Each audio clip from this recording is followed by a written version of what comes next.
What's up, guys? Our wrestling podcast back at you with another episode. This is Dave Vicious along with Justice Total Package, Craig the British Bulldog, bringing you our perspective on the world of professional wrestling. No inside sources, no ties to the industry, just stories from the diehards, sharing opinions with you. Can someone... No, you're not going to feed me this topic. This topic is Brock Lesnar 2002. For audio fans, give us a listen on Apple, Spotify, SoundCloud, iHeartRadio, Stitcher, and Google Podcast, or watch our videos on YouTube at Our Wrestling Channel. Hey, can you make Jess happy and give us a follow on Instagram or Twitter at O.W.P 2019 or on Facebook at Our Why don't we have that agreement? Podcast. Why can't we make that agreement?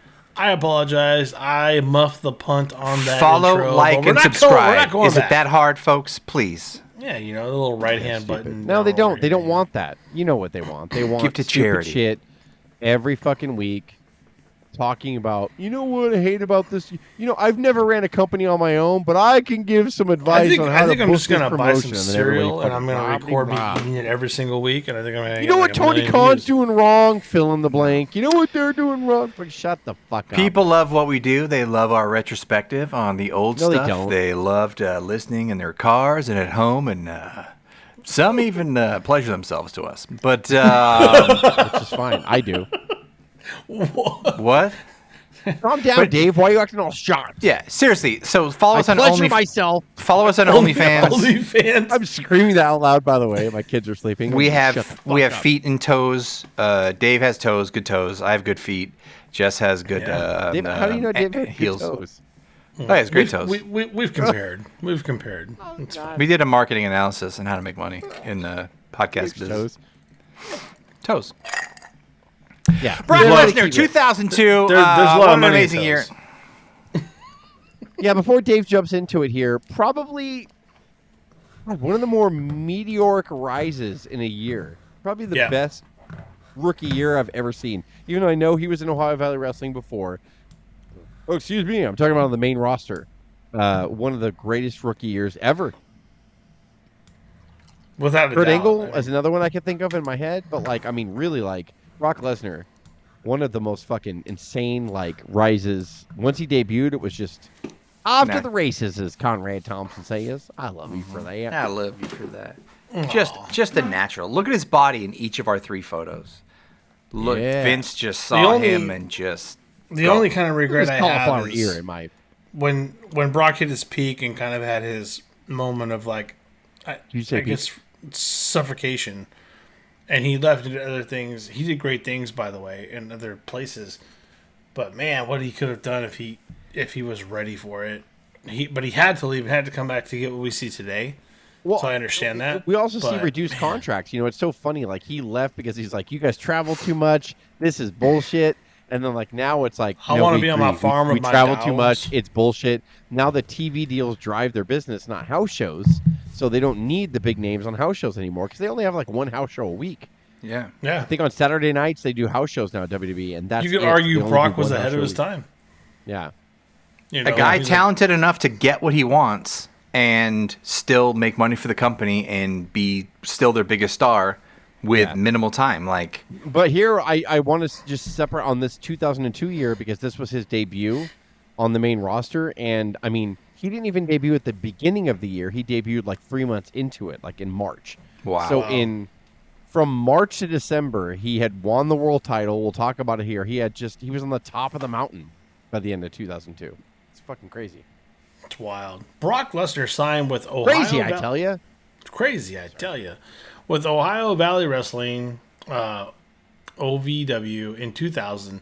He wrestled several dark matches in 01 and 02 before being called up to the main roster on March 18th of 2002 on an episode of Raw. He attacked Al Snow, Maven, and Spike Dudley. He was also accompanied by Paul Heyman, who seemed to be giving instructions to Lesnar at that time. I remember this moment. This debut? Jesus. Oh my God. Didn't he triple powerbomb Spike Dudley? Yeah. God, just powerbomb into the I'll never forget that.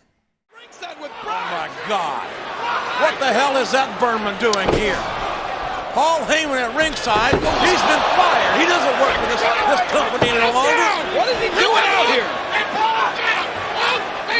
And you don't think. He's shouting instructions to Brock. Oh my God, did you see that? Might try to hurricane around in this hardcore matchup. Drink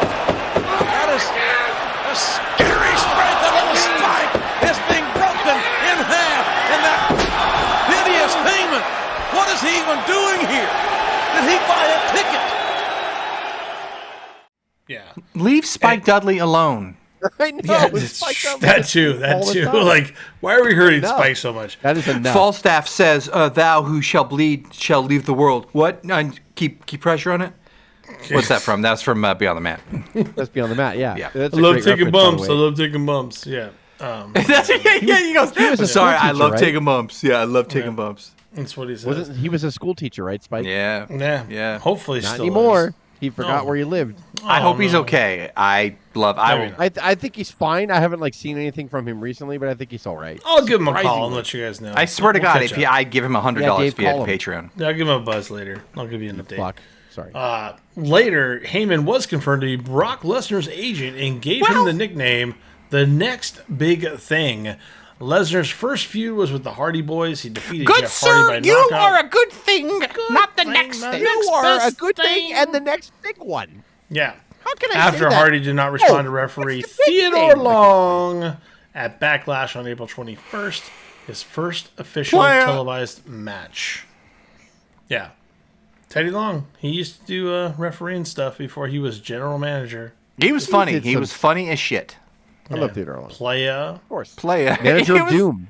Yeah. Manager of Doom, baby. Yeah. Yeah. You know what? You know what? We should do something on that Teddy Long. I think we have to. Have we done a Doom?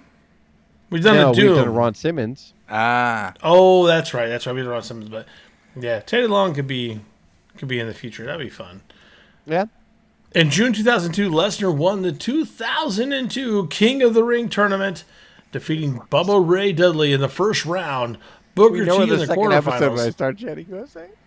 Test in the semifinals, and Rob Van Dam in the finals, earning him a shot at the WWE Undisputed Heavyweight Championship. So when was King of the Ring in 2020? Was that June? May? June. That's what I read. So let's say he debuted in March, April. God damn it. March 18th. That's what I read. Yeah, that's right. So 2 months later, he's winning King of the Ring. 2.5 months later, give or take. Winning King of the Ring. Yeah. Wow. Lesnar he just caught Van Dam in midair. Oh, the F5. Lesnar caught Van Dam in midair. And it's over.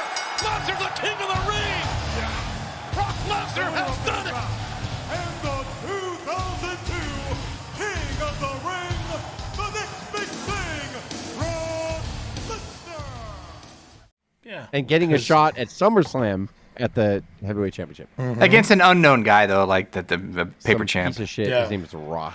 Oh, we get a little blip here. At Vengeance, July 21st, Lesnar did lose to Rob Van Dam in a WWE Intercontinental Championship match by disqualification on July 22nd. Just kidding. Lesnar had joined the SmackDown brand, and this is just it sounds like a blip, but it shouldn't be. After defeating Hollywood Hulk Hogan in August of 2002 with the bear hug, by the way. With a bear hug, Lesnar defeated The Rock at SummerSlam on August 25th to become the new WWE Undisputed Champion and the youngest champion at age 25. He also became the second fastest professional wrestler to win the WWE Championship since his debut. It was 126 days, only behind Ric Flair, who did it in 113 days. David.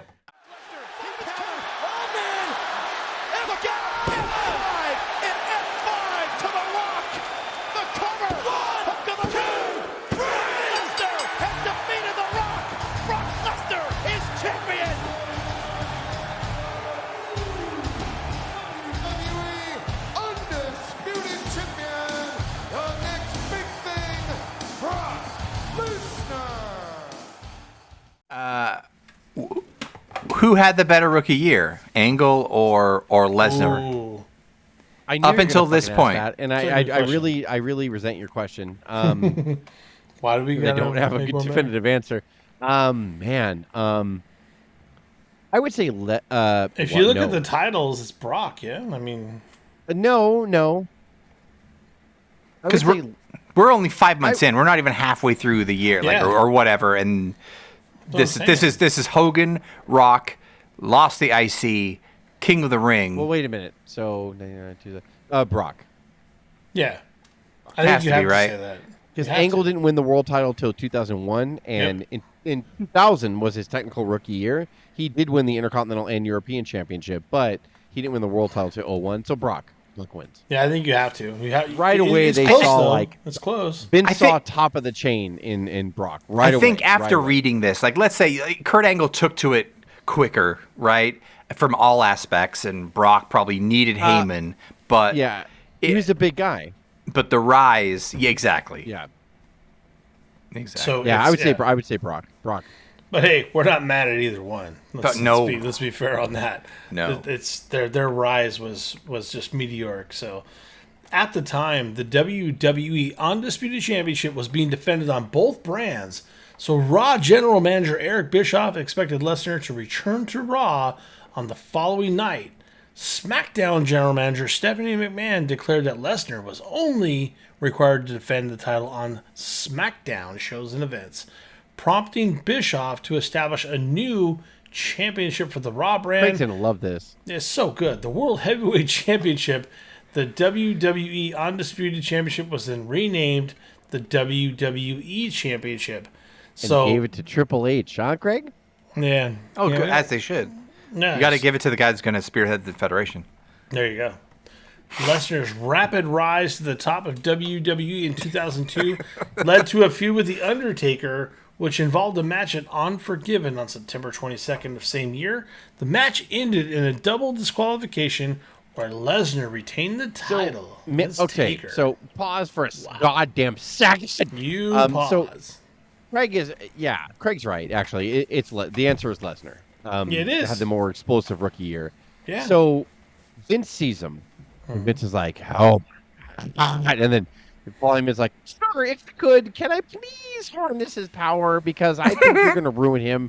And he's like, whatever, Paul Heyman, whatever keeps you occupied. So they did that. And then Heyman attaching himself to Lesnar, I believe, if you look back on it, saved his career.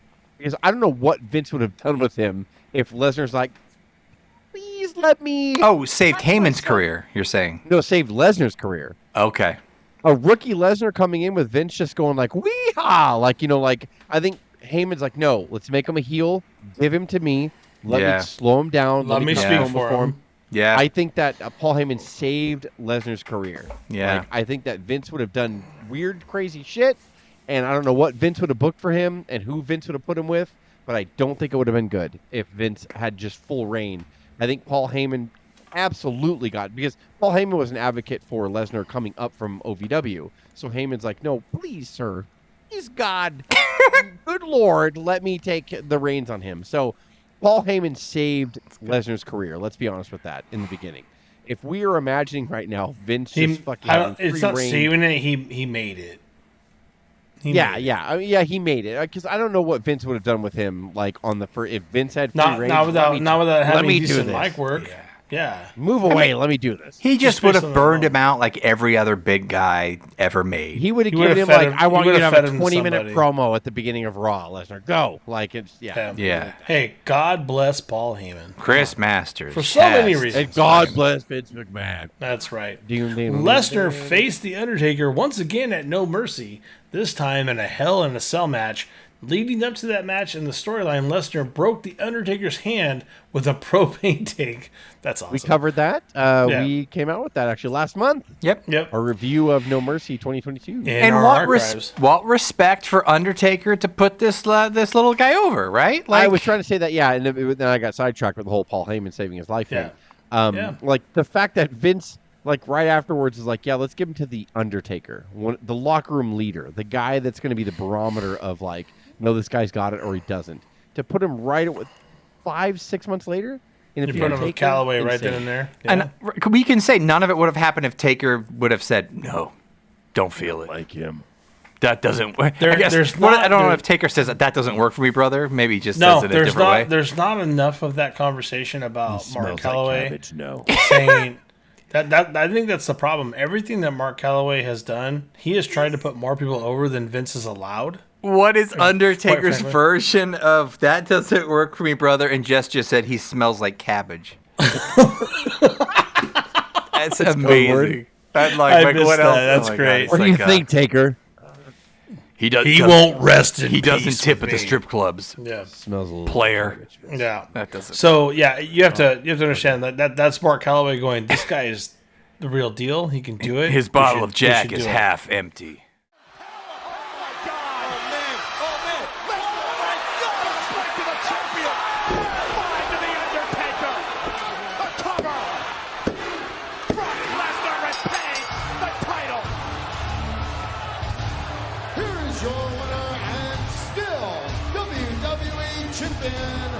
Brock Lesnar. Could you imagine if Mark Calloway imagine if the Undertaker something obscure like he smells a little be less serious like for like 2 seconds. Imagine for 1 second if Mark Calloway the Undertaker was as selfish as Hogan was.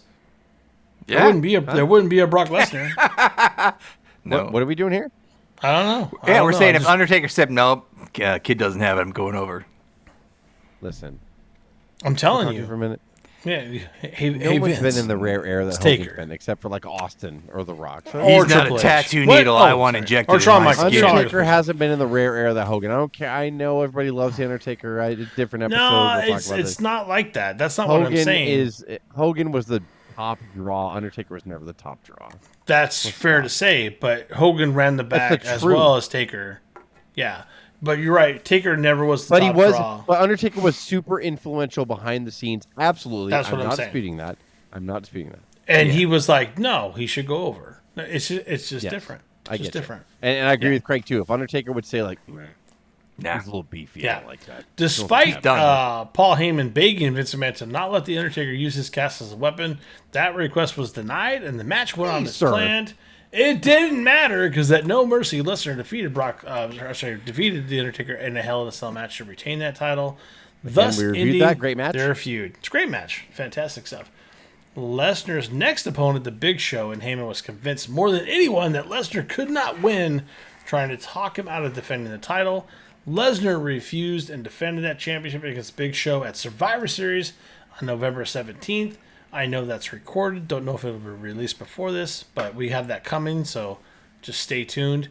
At Survivor Series, Heyman turned on Lesnar, allowing the Big Show to choke slam him onto a steel chair and pin him to win the WWE Championship, resulting in Lesnar's first pinfall loss in the WWE.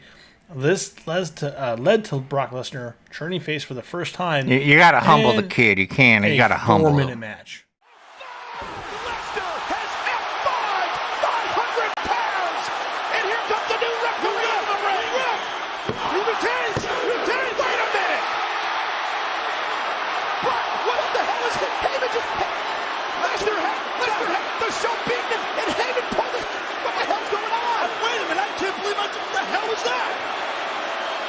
Lesnar and Heyman work together, and Brock just had a nice show.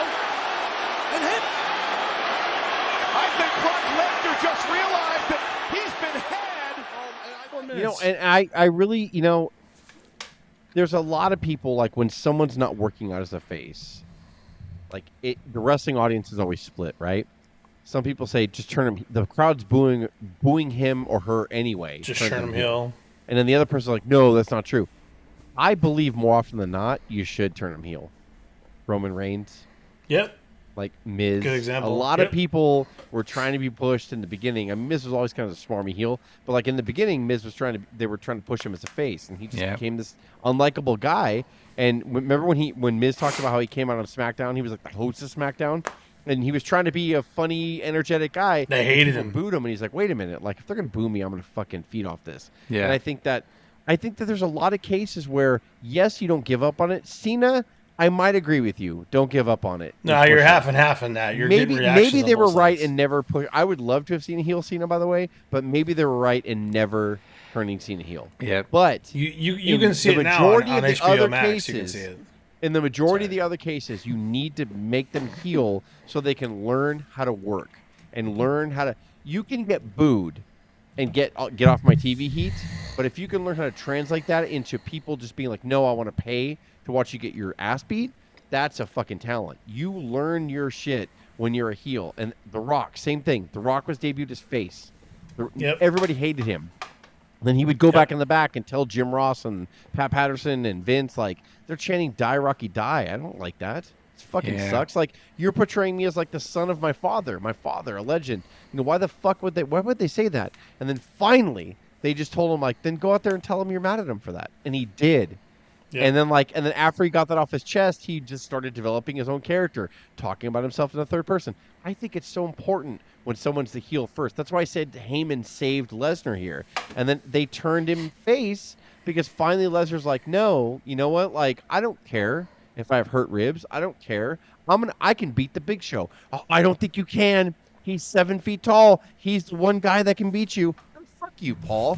Like, I can beat him. And then that was the separation. That was Lesnar standing up on his own. And then Paul turned heel and went the other way, like Dave said. And Lesnar now is a babyface. Oh, my God.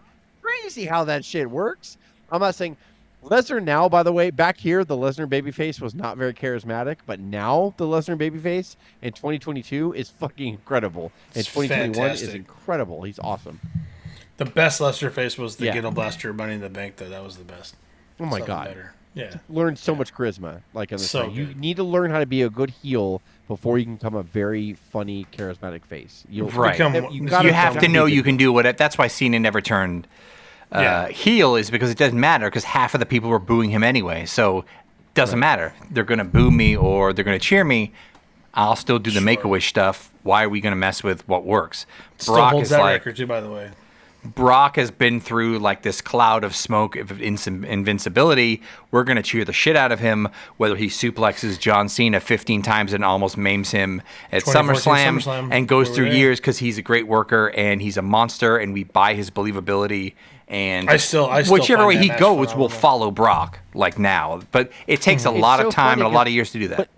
But, when he came back, Lesnar, I know we're way off topic now. We're outside of this year. But when he came back, and he got Heyman again as like his manager / advocate or whatever. Like, they still really needed Heyman to mold him again and get him used to today's wrestling audience in 2015, 16, whenever he came back. I don't remember. I think it was 15. I mean, it was before it was 14. It was like 12. I think it was like 12 or 13. Yeah, because 14 he beat Undertaker in 2014, so it was before that. I think he came back in 2012.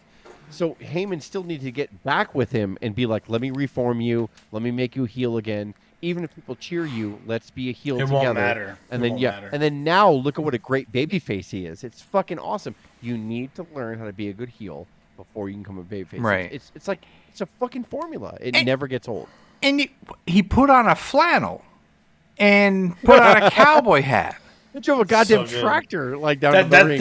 And that's just more of him being him, though. What face rips? Actually, what a stupid question. What face goes and rips up the ring with a tractor? Stone Cold, Kurt Angle. Like, doesn't matter. Like, but he found that magic again. We'd forgot that, and then he came in and did it. It's just a stunt. It's more of a WWE. It's amazing. At that it's point, amazing. Like, I know. Yeah, but they trusted him to do it. He knew how to drive it. He knew what to do. It's weird. It's like he wasn't getting the lift he wanted. He backed it up and he did it again. He had the patience. He's like, I know how to drive this thing.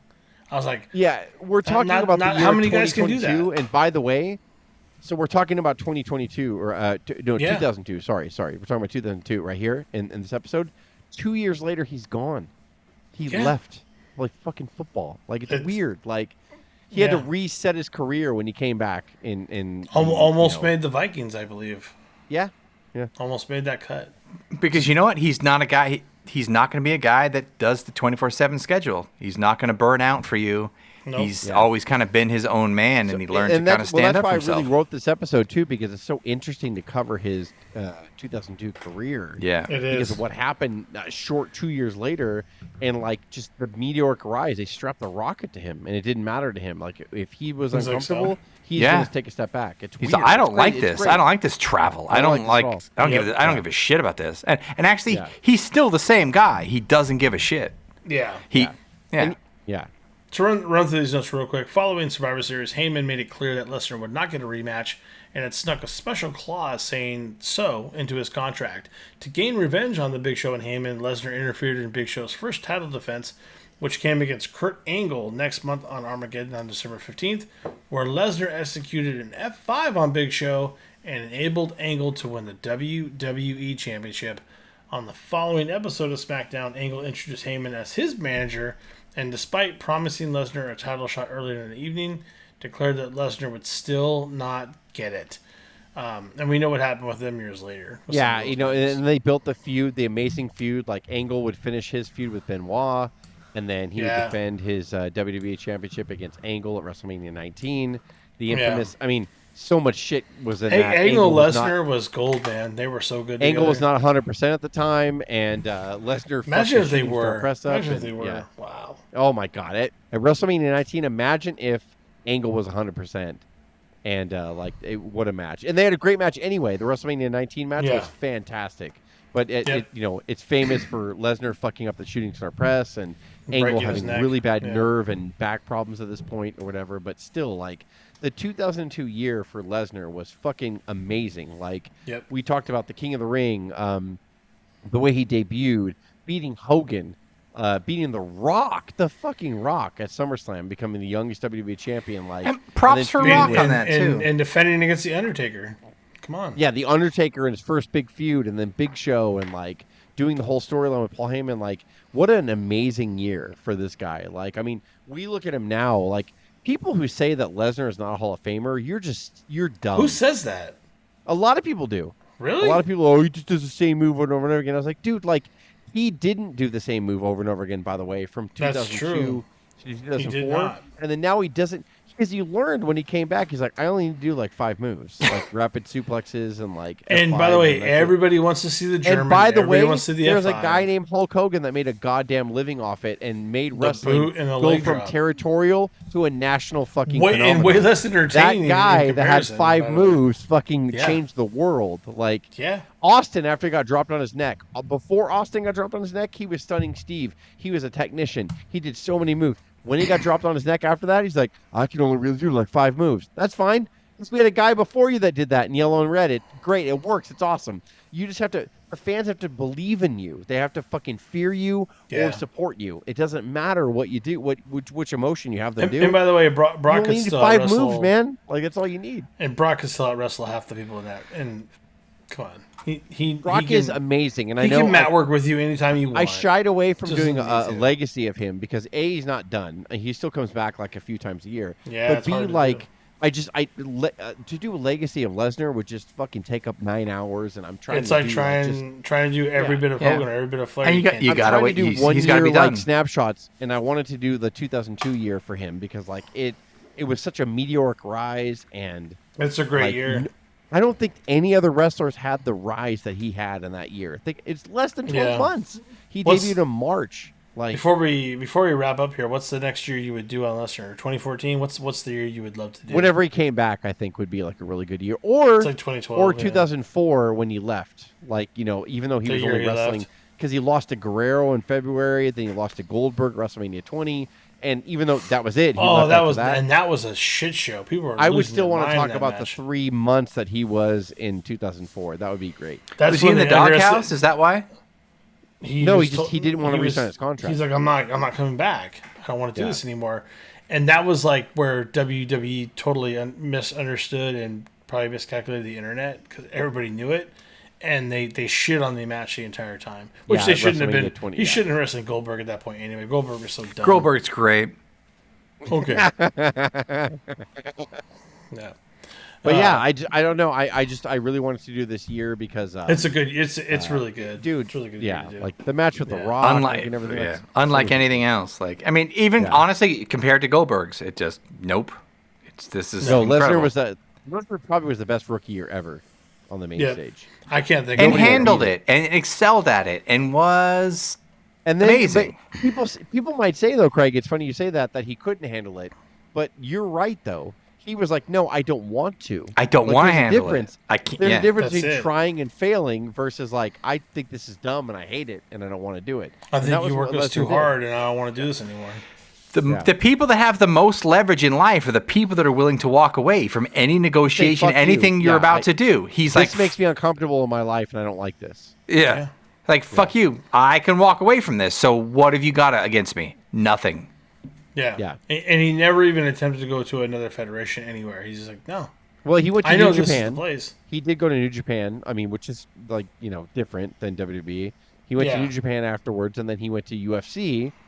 But in the meantime, like, he went broke for a while, like, until actually he went to UFC, and then he started setting pay-per-view records in UFC. He started winning real fights, and I don't mean to shit on wrestling when I say that, and everything changed. So maybe we'll do one. He almost made the Minnesota Vikings team with no training whatsoever. It's ridiculous. Maybe we'll do a Lesnar coverage of the last year when he left through the Vikings, UFC, and then coming back. That would be a great episode. That would be fun. The legacy of Brock Lesnar in Minnesota Vikings. He was. By the way, he was New Japan Pro Wrestling Heavyweight Champion.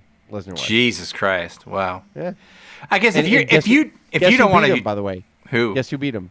Kurt Angle. In New Japan? New Japan. Yep. Damn. Yep. It's wild. It's wild. For audio fans, give us a listen on Apple, Spotify, SoundCloud, iHeartRadio, Stitcher, and Google Podcasts, or watch our videos on YouTube at Our Wrestling Channel. On social media, Jess does not want you to give us a follow on Instagram or Twitter at O.W.P. Craig does. You're not worthy anyway. Or on Facebook. Craig will send you pictures of his feet. Just hit me up on YouTube or Spotify or whatever you want. Hit Craig up on Grindr. OnlyFans or Fans Only or whatever they call it. Grindr O.W.P. For the Kurgans. The Jesses, the Daves. That's disgusting. I'm sorry. Go. Someone will buy it. No, somebody will pay good money for that, buddy. Right. This is the O.W.P. signing off. Have a good one. This